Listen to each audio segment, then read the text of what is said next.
সকাল সকাল গেট পার করে বাজারে ঢুকতে না ঢুকতেই দেখি বাঁ হাতে একটা কাকা এই রকম জিওল মাছ নিয়ে চলে আসছে। এগুলো কিন্তু হচ্ছে কি উনি ধরে নিয়ে আসছে কোনো জায়গার থেকে, খাল বিল থেকে, ঠিক আছে।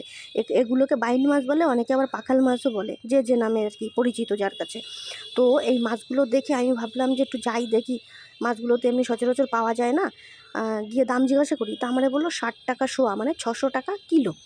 এইবার আমিও তো শেয়ানা কম না, আর আমি যে কী কিপটা, হ্যাঁ 600 টাকা দিয়ে আমি মাছ খাবো।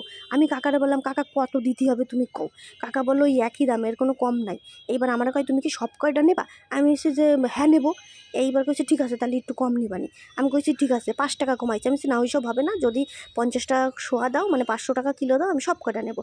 তারপরে তো ওয়েট করেছি গাইস, ওয়েট করে এখানে 700 গ্রাম মাছ হয়েছে, মানে 350 টাকা দাম হয়েছে। আমি সব কটা নিয়ে নিয়েছি।